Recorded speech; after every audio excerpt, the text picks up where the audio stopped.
सर्वेभ्यो नमो नमः। आप सभी संस्कृतनिष्ठ सुधी श्रोताओं का काव्यामृतम इस आमुख पटल पर हार्दिक स्वागत एवं अभिनंदन है। मित्रों, आज हम लोग गोस्वामी तुलसीदास प्रणीत रामचरितमानस के चिंतनात्मक अध्ययन में पुनः प्रवर्तित होने जा रहे हैं। पूर्व दिवस में हम लोगों ने सुना था नारद जी महाराज माया की श्री हरि की अभिप्रेरणा से अभिप्रेरित माया के द्वारा नगर निर्माण इत्यादि करने पर माया अपने संपूर्ण प्रभाव को दिखाती है।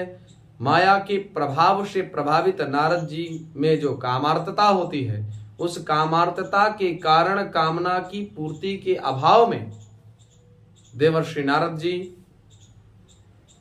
दोनों उन शिवगणों को श्राप देने के उपरांत पुनः श्री हरि के पास जाते हैं और उनको भी शापित करने के उपरांत जो है अपने लोक की ओर चले जाते हैं।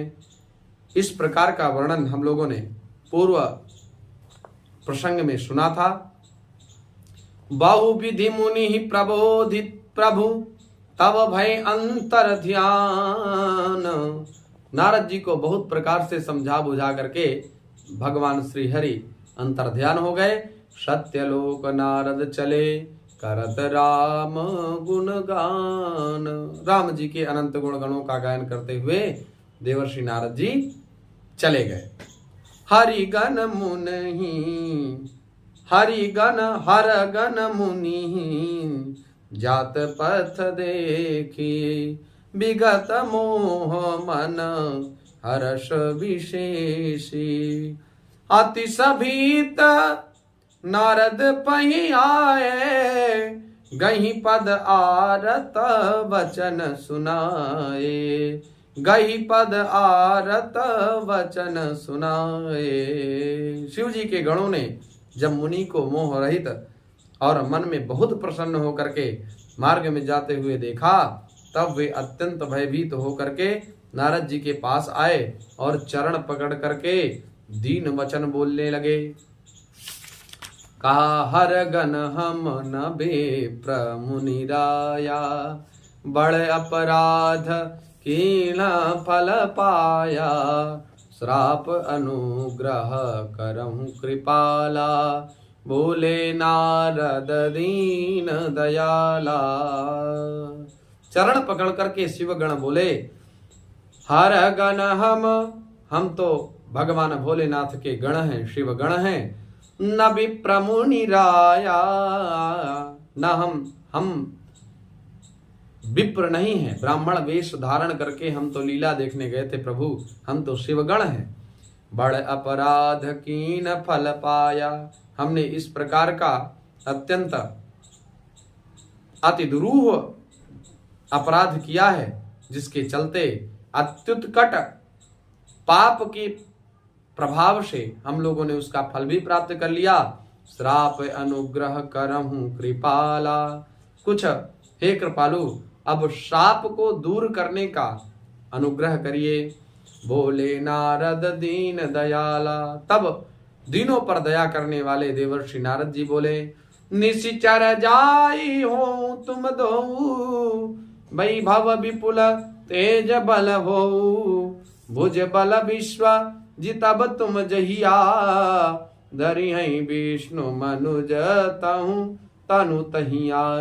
तुम दोनों जाकर के राक्षस हो जाओ, तुम्हारे महान ऐश्वर्य तेज और बल संप्राप्त हो जाए, बल की प्राप्ति हो जाए। तुम अपनी भुजाओं के बल से सारे विश्व को जीत लोगे। धरि हैं विष्णु मनुज तनु तहिया।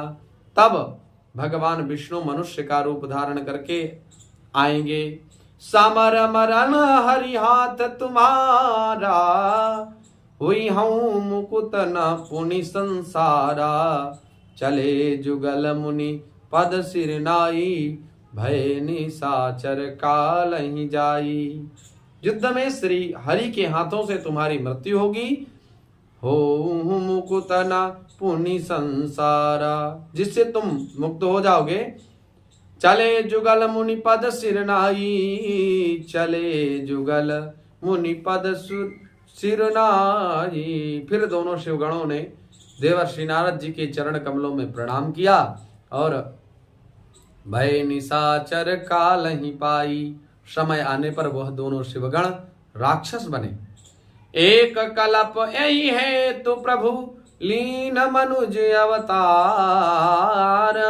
सुररंजन सज्जन सुखद हरिभंजन भुवि भार। देवताओं को प्रसन्न करने वाले, सज्जनों को सुख देने वाले, पृथ्वी का भार हरण करने वाले भगवान ने एक कल्प में इसी प्रकार से मनुष्य का अवतार लिया था। यही विधि जन्म करम हरि के रे। सुंदर सुखद विचित्र घनेरे। कलप कलप प्रति प्रभु अवतरहि। चारु चरित नाना विधि करहि।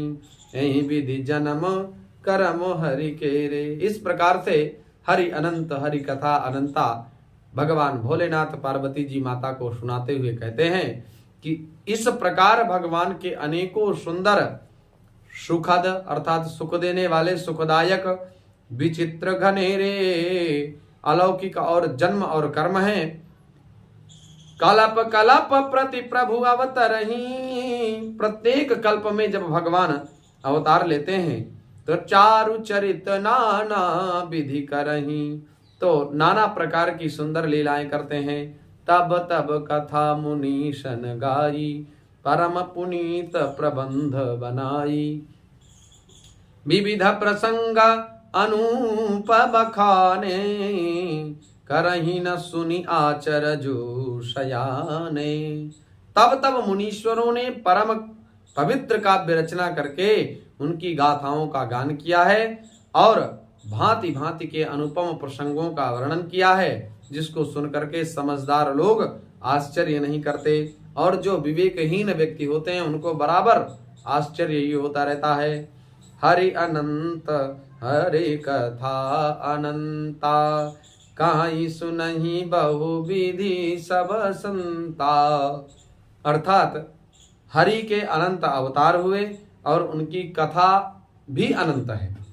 काई सुनहि बहु विधि सब संता। उनकी कथा का कोई पार नहीं पा सकता। सब संत लोग उसे बहुत प्रकार से कहते और सुनते हैं। रामचंद्र के चरित सुहाए। कल्प कोट लगी जाहि न गाए। श्री रामचंद्र के सुंदर चरित्र करोड़ों कल्पों में भी नहीं गाए जा सकते। कल्प कोटि लगी जानि न गाए। अर्थात अनंत कल्पों तक अगर श्री रामचंद्र जी के अनंत गुणगणों को गाया जाए तो भी उनको पूर्ण रूप से आप नहीं गा सकते। यह प्रसंग में कहा भवानी। हरि माया मोहि मुनि ज्ञानी। प्रभु कौतुके प्रणत हितकारी। सेवत सुलभ सकल दुख हारी।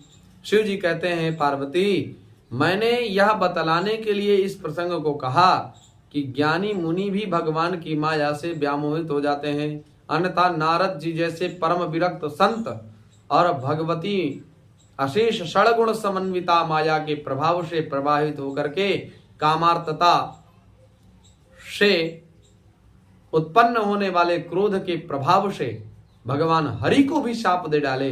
इस प्रकार की स्थितियां होती हैं। यह प्रसंग में कहा भवानी। हे भवानी, मैंने इस प्रसंग को इसलिए आपको सुनाया कि हरि माया मोहि मुनि ज्ञानी।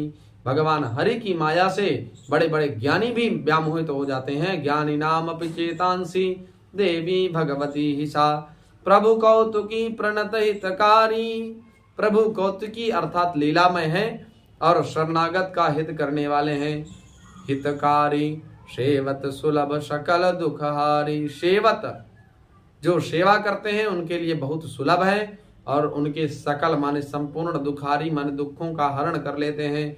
तो संपूर्ण दुखों का हरण करने के उपरांत जो सेवा करते हैं उनको बहुत आनंद एवं सुलभता अत्यंत सहजता से प्राप्त हो जाते हैं।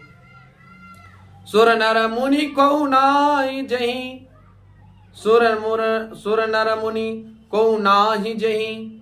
नामा मोह माया प्रबल। अस विचारि मन माहि भजिय महामाया पति सुर नर मुनि को नाही जहि न मोह माया प्रबल अस विचारी मन माही भजियर महामाया पति। देवता मनुष्य और मुनि ऐसा कोई भी इस संसार में नहीं है जो भगवती जो बलवती भगवान की माया है उस माया के प्रभाव से प्रभावित ना हो। मन में ऐसा विचार करके उस महामाया के पति प्रेरक श्री भगवान का भजन करना चाहिए। तो इसी मंगल कामना के साथ आप सभी लोगों का हार्दिक धन्यवाद आभार व्यक्त करते हुए वाणी को विराम। नमो नमः।